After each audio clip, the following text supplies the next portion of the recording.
Bismillahir Rahmanir Rahim. Wa sallallahu ala Sayyidina Muhammad wa ala alihi wa sahbihi wa sallam. رضي الله تعالى عنه وسرد التابعين وعلماء عاملين وآئمة أربع مجتهدين ومقلديهم إلى يوم الدين وبعد. السلام عليكم ورحمة الله تعالى وبركاته. Alhamdulillah, so we finished up the section on Walaikum Assalam wa rahmatullahi wa barakatuh. We finished up all of the section pertaining to wudu, the different types of water. Walaikum Assalam wa rahmatullahi wa barakatuh. The different types of water, what's considered pure, what's impure, what's excused, and so on and so forth. We covered everything with that. So now we're going into ghusl, right? So this will be the third thing that you utilize water for purification. If you look at the tartib, how everything went, it displays Walaikum Assalam wa rahmatullahi wa barakatuh. What it displays is you have to know the state and the status of water. You can close that, inshallah. You have to know the state and the status of water, right, in order to approach these acts of ibadah, right? And then we went over the different rulings of ahkam. And the reason why I keep emphasizing on this is so that, you all can understand, especially when you all go and teach this information and you're showing the people how it's connected. Of course, firstly, it's for your own benefit. And then secondly, it's also displaying and showing how each of these are connected. So we went over the rulings, the ahkam pertaining to water, right? You have 3 categories of water, okay? And water in general, just water, a body of water. But however, you have 3 categories of water. You have mal mutlaq, right? This is a preview of the test that's coming. You have mal mutlaq, right? Absolutely pure water. You have mal tahir, pure water. And then you have mal najis, basically impure, dirty water, right? Mal mutlaq, the difference between mal mutlaq and mal tahir, absolutely pure water. And pure water is what? Anybody know the difference? Or people online, you could type in the comments. One could be used for acts of worship. But what's the determining factor It has it's no alteration in smell, taste, color. No alteration in color. What you gonna say? You said in the other class that it's not Walaikum Assalam wa rahmatullahi wa barakatuh. alter with. Yeah, alter, same thing. Now, what I want you to emphasize in water with no fragrance or color. Now, this one thing I want you to emphasize on. Memorize it just like this. And there's a reason why, right? The Shehu, he mentions in Miratul Tulab, right, about the water. Matter of fact, I'm gonna read you the statement. I want to show you this. All right. I want to share this with you guys.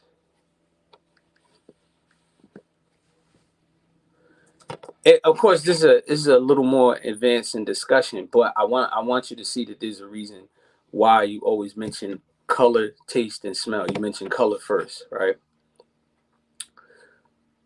Hold on one second. I got it. I'm about to pull it up. This is Babylon, man.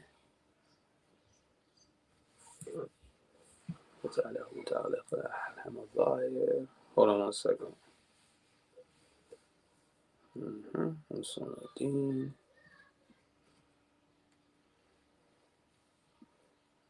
We're gonna get right to it. This is the pro.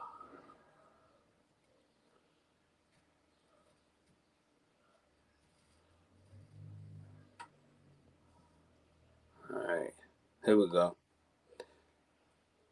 I just want to mention this one thing here. Okay. Now, so in this portion here, the Sheikh, he says, قلت متعمد من لم يعتبر بغير right? الريح سقوطه في بعض طرق هذا الحديث مقدمي قال مؤلف اللون على طعام قوة خلاف فيه وإلا كان واجب تقديم تعم للاتفاق عليه وأخار الريح لضعف خلافه لأن مشهورا مذهب أنه يضر كما صرح به ابن عرفة وغيره بالله توفيق. Right? So the Shaykh who he mentions, he says, and I say, okay,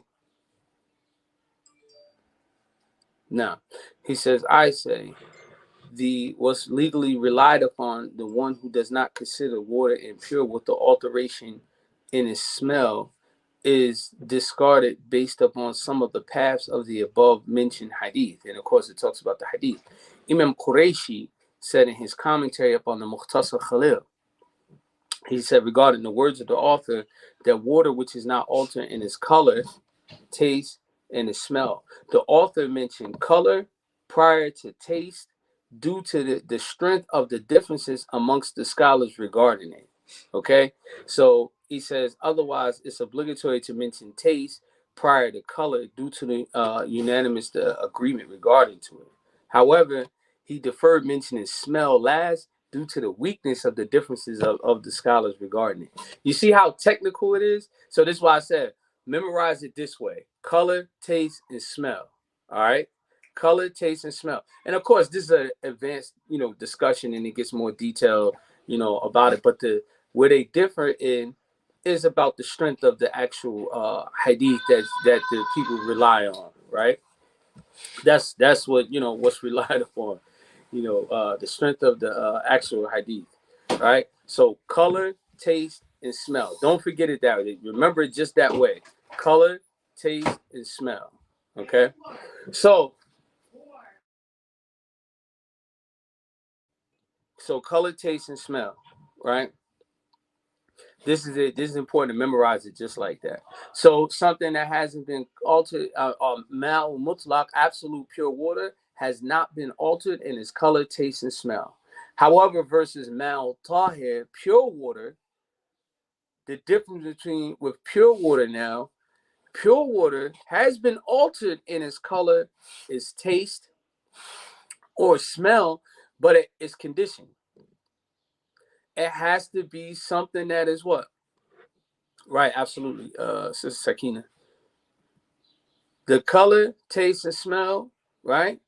It's been altered in that. Then we're talking about pure water, okay?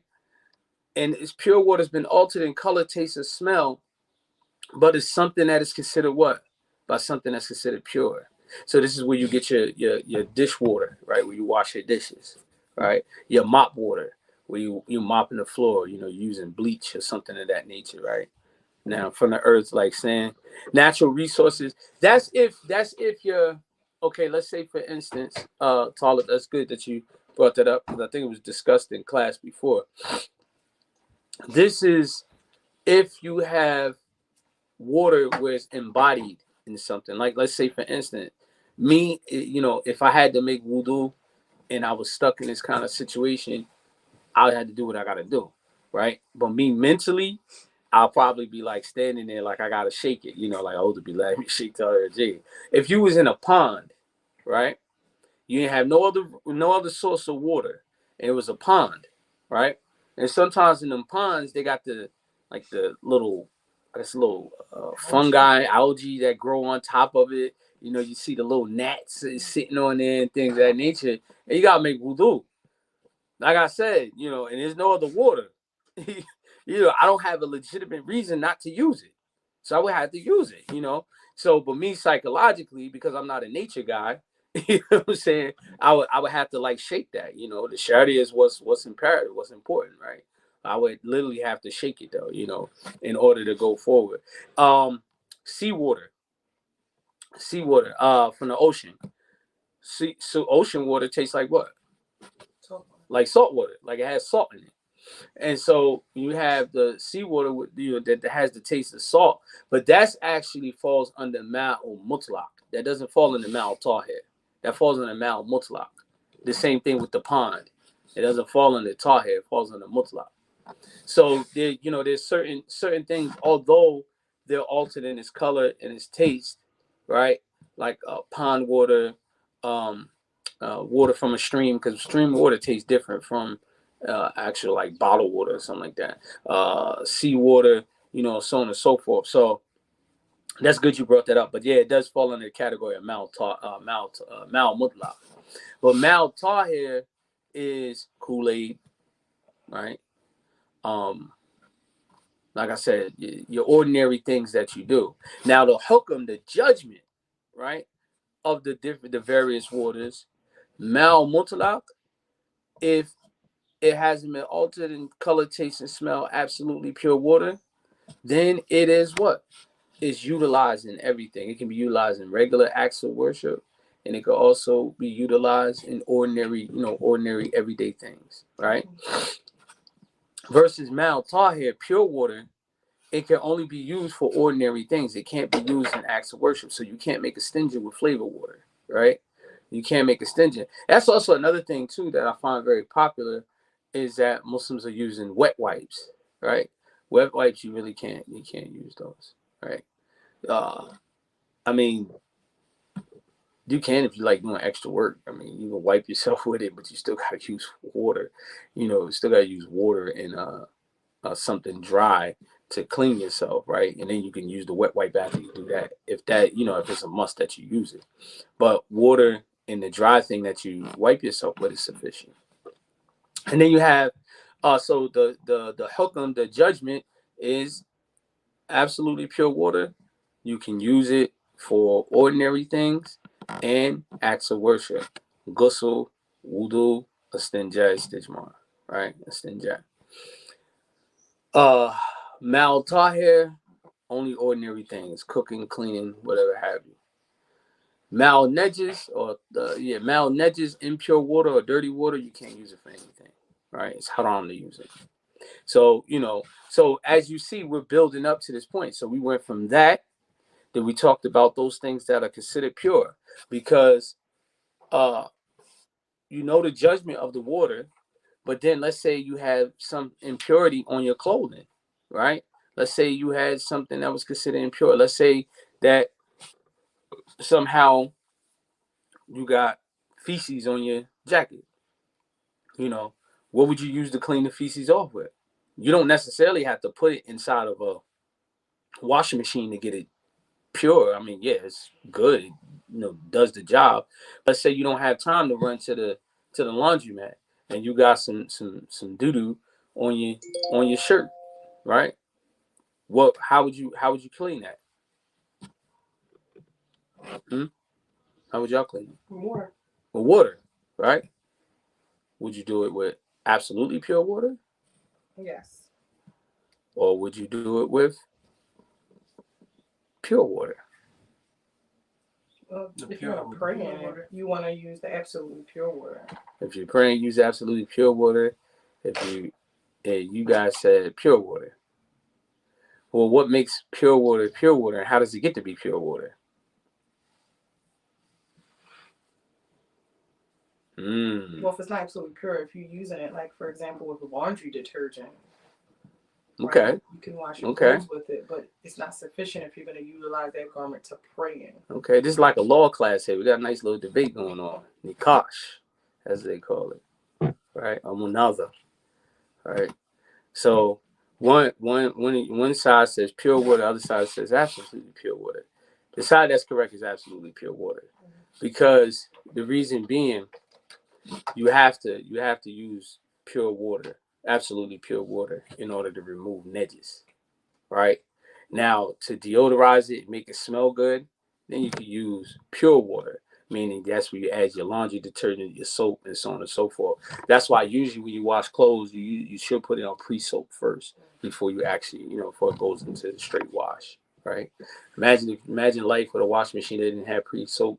You would literally have to wash the thing that has the edges on it first before you put it in the washing machine and then add the detergent, right? So that would have been a hardship. Alhamdulillah for technology. So moving right along. So this is why these things are important.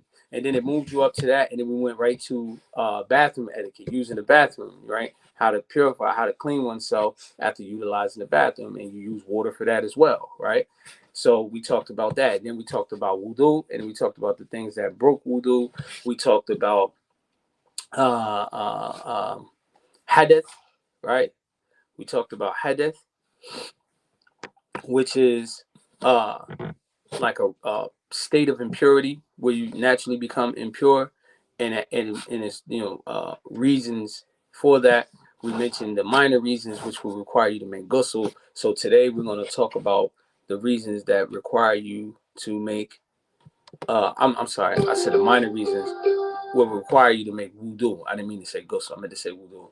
And so today we're going to discuss what you call it. That's why I hate when all these notifications go off, because you try to swipe it up and then the video starts playing. Justin Tuck was about to start talking, But anyway, I don't even want to hit that because that's TikTok. It'll go away. Uh, so today we're going to talk about ghusl, okay? Its sunnah and its obligations. So ghusl is required. You have to make ghusl. You're required to make ghusl, okay? When you're in a state of hadath kabir, when you're in a state of major hadath, okay? Some of the reasons of major hadath is for ladies, menstruation. When she completes her menstruation, she is not pure, right?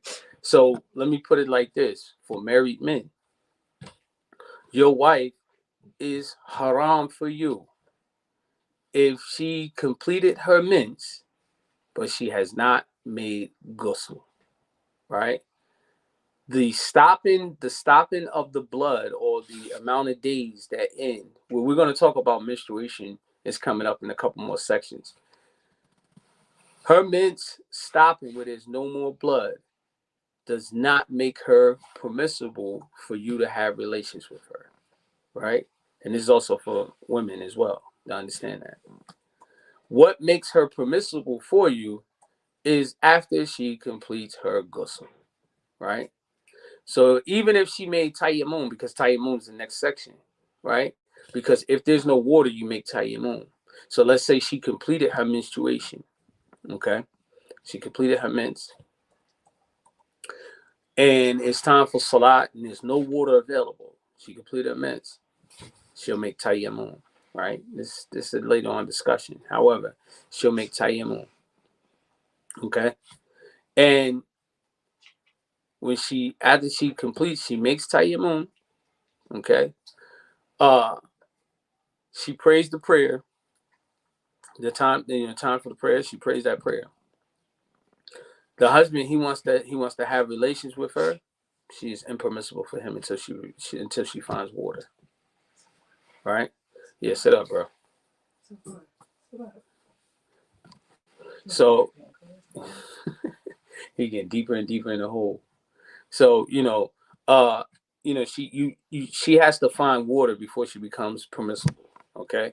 So the completion of menstruation. Another one this is exclusively for women, the completion of her postpartum or postnatal bleeding, right? After she has a child, a woman bleeds for up to 60 days, right?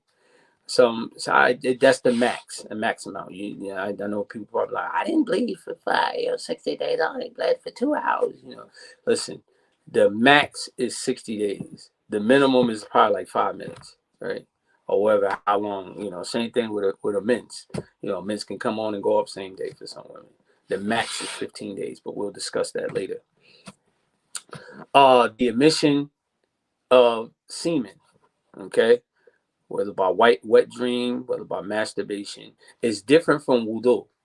When wudu is involuntary emission of semen, like you got stung by a scorpion, or scalding hot water, that has been said that a person will ejaculate, ejaculate, they get thrown in scalding hot water, and it's not a feel good. It's not a feel good thing. So you don't get any ideas, right? But those type of things is involuntary. These that require ghusl are voluntary things that are within your control.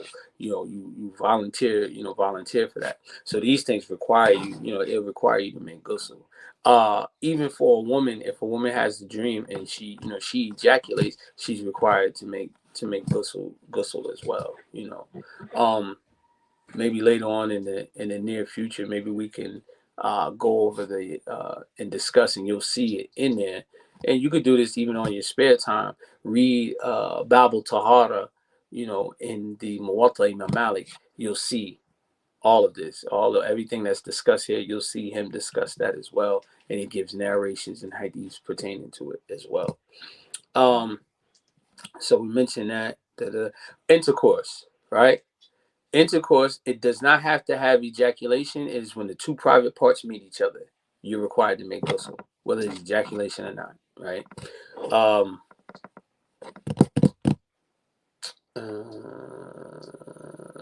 And when you become Muslim, you're required as well to make ghusl, right? Those are the 5 things, if I'm not mistaken. If there's anything else, anybody can think of it that's within the Maliki school. I'll just inform me. If not, if there's anything else, I'll also mention it. So anyway, before I go into that, I want to mention a couple things. There's a couple things I want to mention before we go into the sunan, the wajibat, the obligations in the sunan of ghusl. Now, I want you to understand that when you make ghusl, right, it's not sufficient for us as the practitioners of the madhab of Imam Malik to just get underwater and wet your entire body and get out the shower. It's not sufficient for us. That is invalid ghusl. As a matter of fact, we don't even consider ghusl. Okay? What is considered ghusl is just how I'm about to describe it, right? Now, within the ghusl, there's a portion of it, right? I need you guys to pay attention specifically, right? Because I didn't have that in-person class with y'all on how to make ghusl. That in-person class on how to make ghusl can kind of be bashful. Your father standing there, telling you, no, make sure you wash under your arms. Right? We had that in-person, ghusl class. So I want y'all to pay attention. Talking to my sons. Anyway,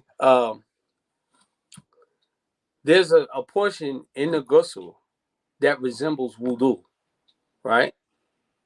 It resembles wudu. That is not wudu. That is part of ghusl. It's part of ghusl. We don't abandon that, right? I remember in the past, before I started on the path of Ahl Sunnah wal Jama'ah, I used to sit in the salat classes, and we used to go over ghusl, and it was always like, well, you don't have to do that, you don't have to do that. And then, when you take that type of attitude, it's like, well, how did the Messenger of Allah do it? He did it just like that. Then why are you telling me I don't have to do it? You see, you understand where the subtleties is real subtle on disregarding the Prophet Sallallahu Alaihi Wasallam, right? It's very subtle. You're being taught that. But anyway, so the Shehu in another book called Kitab Ulum Mu'amilat, which is on the same subject of dealing with the Fara'ain, he gives a description of wudu. So the first thing he mentions is that you begin your ghusl by washing your private parts, right? You wash off the impurities of it, and wash off the impurity, off of the body, right? So you first, when you wash, don't wash with soap. Don't wash with soap. If you're going to use soap, because soap isn't nothing but a deodorizer, right? The whole concept and process of ghusl is to do it exactly how the Prophet ﷺ did it. Yes, and I understand we like to use deodorizer and soap. So if you're going to use the soap, my recommendation is to use the soap as soon as you get in there, right? Because one of the innovations that the Shaykh talks about in the Ihya Sunnah wa Ikmal al-Bid'ah is that there's too much dilly-dally when we make ghusl, right? When you're in the water too long. Ghusl isn't supposed to be that long relaxation. I understand people do that, but when you're making ghusl for Juma, anything pertaining to actually matter. When you come home, had a long day of work, that's a different story, right? But when you're trying to make ghusl for your acts of ibadah to purify yourself, right? Don't make it long. Be as swift as possible. If you can, and or maybe once a week, once a month, once in a lifetime, try to make ghusl with just a pitcher of water. I promise you, it's one of the most refreshing things you can do, especially in the heat of the hot summer, to be honest with you. But anyway, make ghusl, right? So in the beginning, this is the time I'm recommending you use this soap. It's either in the beginning of the ghusl or at the very end of the ghusl. Now, the only thing that you're going to run into, which isn't really a problem, because the only thing you would have to do is make wudu. If at the end, if you use the soap at the end of the ghusl, okay, there's a possibility you will break your wudu. So when you get out the shower, or whatever, how you clean yourself, when you get out, you would have to do what? You have to make wudu because there's possibility that you touched your private parts, which isn't really a big deal. You just get out and make wudu. But however, the true sunan ghusl, no soap or anything involved, this is how you make it. So you begin by washing your private parts, right? You get right and wash private. Now, well, it makes sense. Why would you wash your private parts first? Why you can't wash it in the middle? Because touching your private parts break your what you call it, your wudu. Nah, touching your private parts would break your wudu. Absolutely. So you wash your private parts in the beginning, right? What you think the next part is after washing the private parts, washing off the impurities and everything? The next thing you would do what is make wudu the way you would normally make wudu, right? Now, when you're making wudu at this point, you have the option where you can wash your feet at that point, or you can wait towards the end of the ghusl, right? So you wash your private parts, you make wudu the regular normal way you would make wudu. You can wash your feet. You can wash your feet towards the end, or you can wash it right at that moment. Then you'll dip your hands into the water, right, and lift them without holding any water in them, and you begin to massage your scalp, right? Almost like in a way that you would like wash your hair. You make sure that the water, because the whole purpose is that the water has to saturate, it has to penetrate, and it has to touch the scalp. Even if you have braids, even if you have dreadlocks, it has to touch the scalp. Okay, this isn't like wudu. Wudu, you do what they call masah, right? Where you just wipe. No, in this case with ghusl, you have to make sure that the water saturates the scalp. It has to penetrate. It has to reach the scalp. This is why you're putting the water in your hair, right? So it's not enough just to wipe. Okay. He then says, and you work them into your scalp. Then you wash your head thoroughly, making sure the water goes right to the root of your hair. He says women do the same and move their hair about, but they do not have to unravel their braid. You don't have to take your braids out. Okay? You don't have to take your braids out. He says, then you pour water over the right side of your body, right? And then over the left side of your body, and you rub your hands after pouring the water onto the body. Okay, yeah, begin, because one of the distinctions with the practice of the people of Amal Medina is that rubbing is actually part of wudu and ghusl. You have to rub the limbs. Okay, you have to rub the limbs. You have to make sure you rub the arm.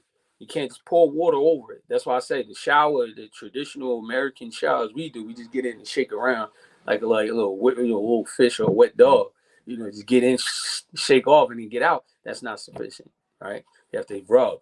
So you rub everything, okay? And it says you rub the entire body, okay?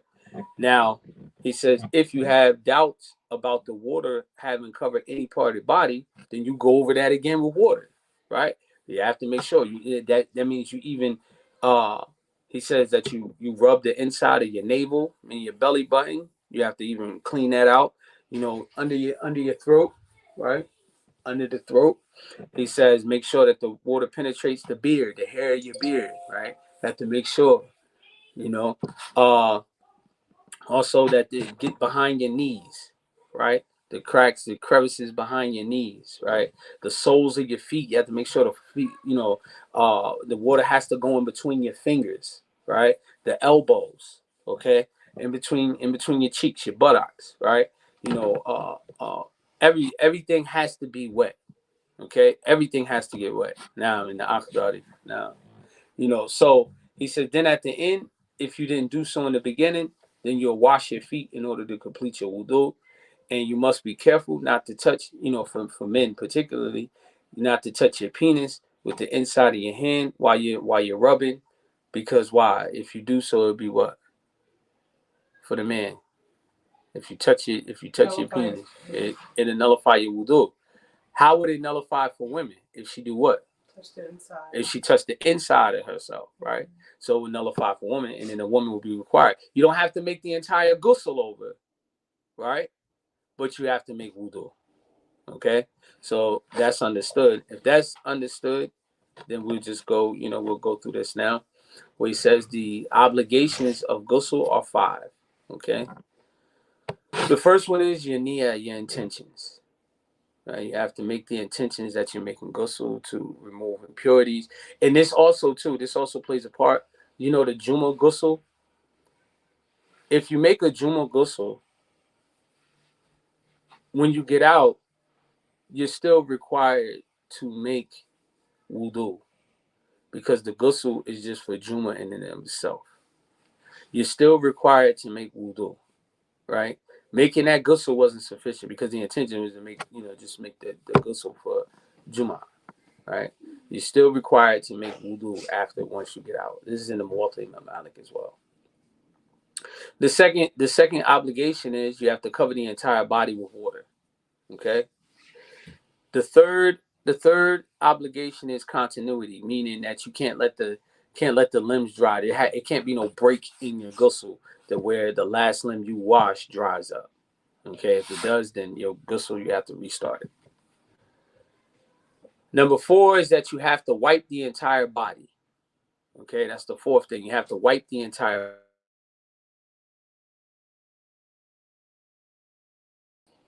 Oh, there, I lost there.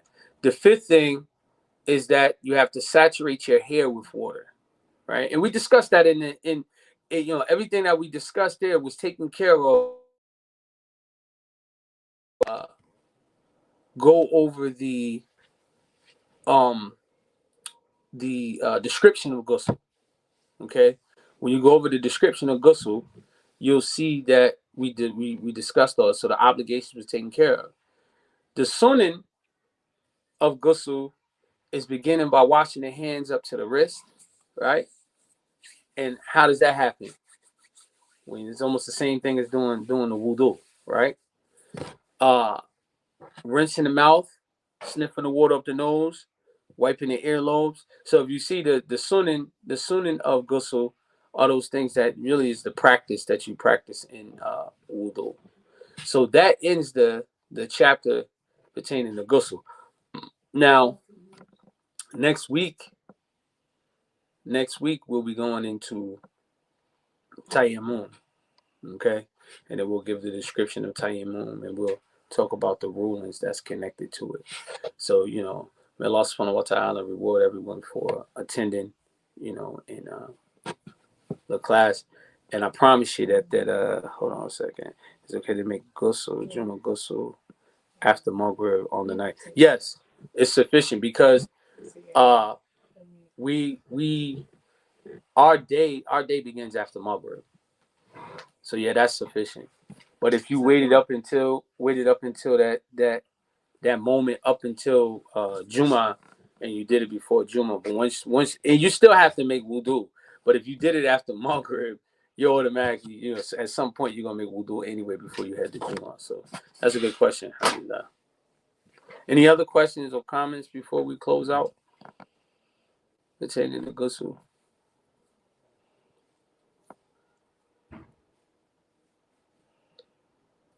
Okay. Guess not. If not, you can inbox me or whatever the case, or leave the comment in the thread. So we'll stop there. Inshallah, what I'll do is I'm going to drop this little quiz on y'all. I'm gonna try to make it about 10 questions, inshallah. You kind of, with that review, you kind of like got an idea, And like I said, the quiz isn't really so much about really pass or fail. It kind of like shows me that you're understanding the content that I'm teaching you, and it shows you your strengths and weaknesses and where you have to, tighten up. And it also it should give you the confidence that you have the ability to teach the Fara'ain. And also learning and teaching this Fara'ain is also giving dawah as well. Because, most of the time in our minds is fixated, we're giving dawah, we're calling the person and you're teaching them, Islam. And once they become Muslim, you never notice we don't really have nothing else to do with them after that. We kind of like just giving them a book. Hold on a second. I thought go so long was okay for June to now. Yeah.